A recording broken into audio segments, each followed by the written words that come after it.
These are some hacks that I have found that have increased assignment completion of my asynchronous and flipped lessons with just using the features here in Canvas.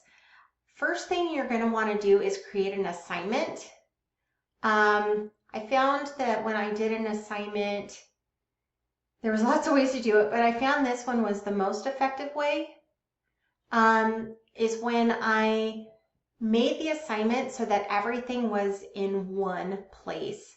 So I had directions. I want to make sure I have all the links. I put pictures to those links. I put username, passwords. When I click on a link, or when I want them to click on the link, I highlight the whole word with that link, so you can do clever. When you do pictures, this was a hack that took me a while. You cannot just copy and paste in Canvas. You have to upload the image, and then it's in your course, and then you can just grab it from your course. They are going to be working in the arena in IXL. So putting a time limit was really important. I want them to be excited when they do flip lessons. So finding out kind of that time limit is kind of fun, because I do different things like 49 minutes and stuff. Another thing that I learned is you can actually set assignments as extra credit in Canvas. Put it as 0.01 points. If you leave it blank or a 0 and you do the pass back to PowerSchool, it does not like that. So 0.01 points, if they don't do it, it won't hurt their grade. And then you can mark it any point higher, and then it will give them extra credit points. I also have learned that if I make the due date that day, there's more of a sense of urgency to complete the assignment. Once you have this assignment created, you want to go ahead and you want to copy the web address for this assignment.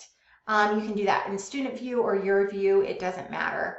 And then this hack was made possible by Amy Sandback. So she created all of these awesome pages for us to just grab and go and make our lives so much easier.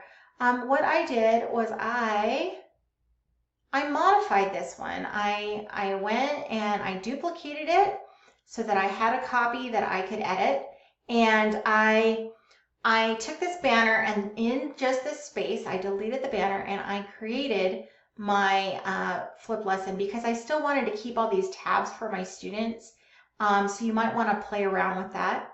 What that wound up looking like is this. Oh, and how you duplicate it, like if I went here, you can duplicate an assignment, or when it's all made, you can copy that to any course that you're added to, your co-teachers, your teaching cohorts. It's pretty awesome. So one person can create it and then everybody else can share it.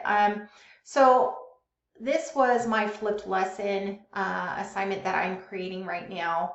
I made sure it stayed in that space so that I had that working. So I'm going to have my students click on an image. Now, one of the things that I want to do is I want to create a sense of mystery.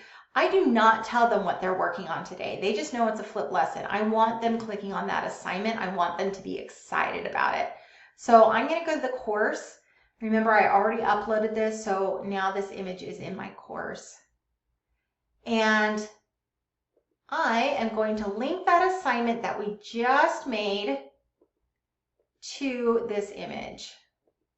And you go to the link, external link, and you paste that image there. Okay, now once I'm all done with that, I will save and publish. I don't put anything in the time or make it available until I did that once and it left my home page blank, so I do not do that. So you go ahead and publish it, and then the other thing that I found to make it more successful, we'll just now that it's published, you want to set it as your front page. I always call it a home page, and then you go home. Now you have your flipped lesson. This is what your students will see and only see. Definitely check everything, make sure everything's working. The other thing that I found is that students still sometimes are trying to access Zoom. So to reduce that frustration, what I do is I remove all the Zoom links, and I have Zoom any way that they can get into Zoom properly. I have them access Zoom. So what I found is different students access Zoom in different ways, just like us. Some ways are easier than others. So you want to go to your settings and you want to go to navigation and you want to disable Zoom, and always make sure that you hit the save button. I have it in modules, I had it in the tabs, or in the modules, I just remove that module, I unpublish it.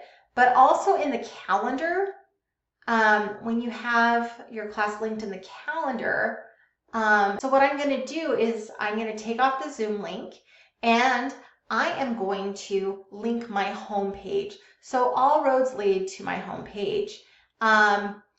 Super easy to access, and the mystery is what is going to happen when I click on that image.